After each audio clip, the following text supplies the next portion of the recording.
नमस्कार, मैं कल्पना वर्मा। आप देख रहे हैं सी न्यूज। इस वक्त की खबरें फटाफट में आपका स्वागत है। तो ये नजर डालते हैं फटाफट अंदाज में इन फटाफट खबरों पे। लघु उद्योग राज्य मंत्री चौधरी उदयभान सिंह का औचक निरीक्षण। पश्चिमपुरी खादी ग्राम उद्योग कार्यालय का किया गया औचक निरीक्षण। जिला उद्योग केंद्र नुनिहाई का किया गया औचक निरीक्षण और औचक निरीक्षण से मची खलबली। बिना सूचना के अनुपस्थित लोगों पर कार्यवाही करने की कही बात। विधायक राम प्रताप चौहान, मनीष थापक रहे मौजूद। आज माननीय मंत्री जी के द्वारा और मैं स्वयं साथ में आया हूँ। हम लोगों ने यहाँ अभी औचक निरीक्षण किया है। कमियाँ अनेक तरह की हैं। कुछ लोग यहाँ उपस्थित नहीं हैं और उनकी ना एप्लीकेशन है। कुछ लोग समय पर नहीं आए हैं।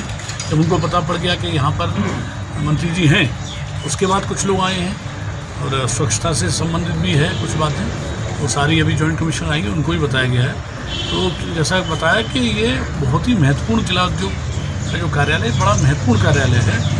इससे गरीब आम लोगों को बहुत लाभ मिलता है, लेकिन उसके बाद भी यहाँ इस तरह से लापरवाही बरतना ये ठीक नहीं।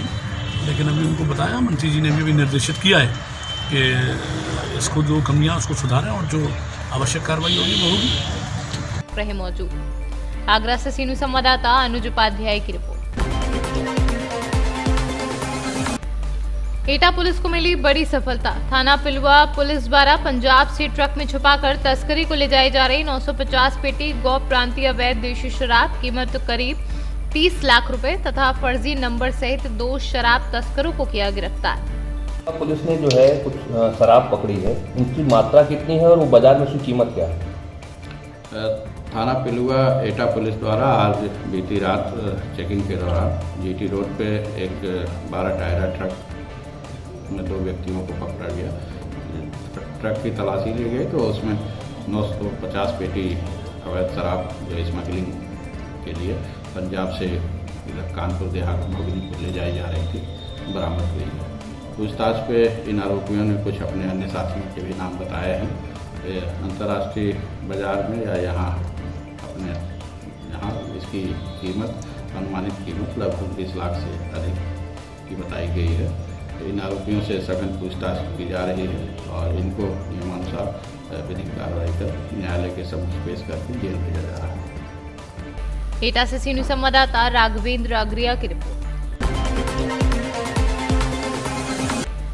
जनपद फतेहपुर के नरौली शरीफ में दुनिया के जाने माने सूफी संत सज्जादानशीन मोहम्मद फाजिल का इंतकाल हो गया, जिसके अंतिम दर्शन के लिए विभिन्न राज्यों से आए हजारों मुरीद उमड़ पड़े। ये ऐसे सूफी संत थे जिनके कई राज्यों में हजारों मुरीद हिंदू मुस्लिम फैले हुए हैं। हजारों की भीड़ मध्य प्रदेश, दिल्ली, महाराष्ट्र, छत्तीसगढ़ वासियों सहित जनाजे में हुए शामिल। फतेहपुर से सीनू संवाददाता शहनशाह आब्दी की रिपोर्ट।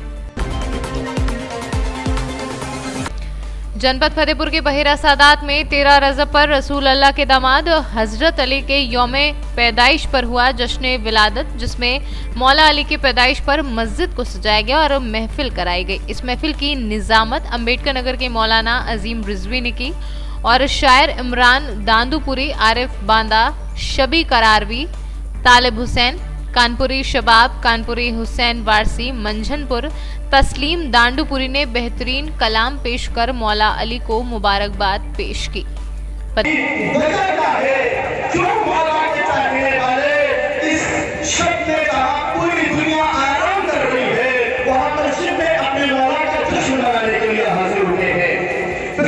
फतेहपुर से सीनू संवाददाता शहनशाह आब्दी की रिपोर्ट। जनपद फतेहपुर थाना सुल्तानपुर घोष अंतर्गत ग्राम मिराया मशाइक में हर वर्ष की तरह इस बार भी बड़ी धूमधाम से हिंदू मुस्लिम एकता के साथ भारी संख्या में होली का जुलूस निकला और गांव में भ्रमण करते हुए समाप्त हुआ। इस मौके पर थाना घोष इंस्पेक्टर अवधेश मिश्रा पुलिस बल के साथ मौजूद रहे। फतेहपुर से सीनू संवाददाता शहनशाह आब्दी की रिपोर्ट। अंद्राठा प्रखंड के मदना पंचायत के युवा संगठन द्वारा बुधवार की शाम संगठन कार्यालय पर बैठक आयोजित की गई। बैठक की अध्यक्षता संगठन के अध्यक्ष मोहम्मद सरफराज अहमद तथा संचालन मोहम्मद शहाबुद्दीन जुगनू ने की। क्या नाम हो आपका? मोहम्मद सरफराज अहमद। आज जो बैठक की गई थी, किस लिए की गई थी बैठक? मदना पंचायत युवा संगठन का अध्यक्ष हूँ मैं और हमारी ये बैठक लगातार होते रहती है। इस बार हमारे बैठक का मुख्य उद्देश्य था कि हम अपने पंचायत में खास करके स्वच्छता और शिक्षा को लेकर के जागरूकता की हम बात किए। शिक्षा में हमने ये बात की कि कैसे लोगों को, बच्चों को शिक्षा के लिए प्रेरित किया जाए, कैसे विद्यालयों में, जो सरकारी विद्यालयों में खास करके उस स्तर का शिक्षा नहीं मिलता है तो उसमें क्या सुधार किए जाएं। स्वच्छता को लेकर के हमने ये बात की कि हमने देखा कि हमारे ग्रामीण एरिया में, और ऐसा देखा भी गया है कि छोटी मोटी बहुत सारी बीमारियां जो होती है वो स्वच्छता की जागरूकता की वजह से होती है। हमने बैठक के दौरान ये निर्धारित किया कि हम अपने पंचायत के तमाम गांव में जाएंगे और वहां पे लोगों को स्वच्छता के प्रति जागरूक करेंगे। इससे लोगों के जो छोटे मोटी बीमारियां हैं उनसे वो बच सकेंगे।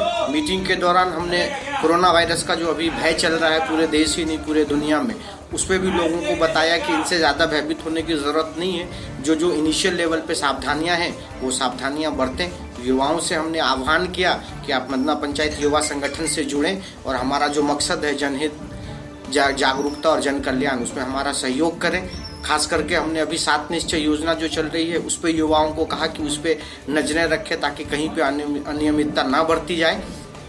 हमारा जो मकसद है हम उस मकसद में लगे हुए हैं और उसी के दौरान हमारे जितने भी सदस्य लोग हैं वो मिलते हैं, एक दूसरे को सुझाव देते हैं कि हम कैसे समाज कल्याण के कार्य को आगे। इस वक्त की फटाफट खबरों में इतना ही। बाकी खबरों के लिए बने रहे सी न्यूज के साथ। हर खबर आपके साथ, आपके हाथ।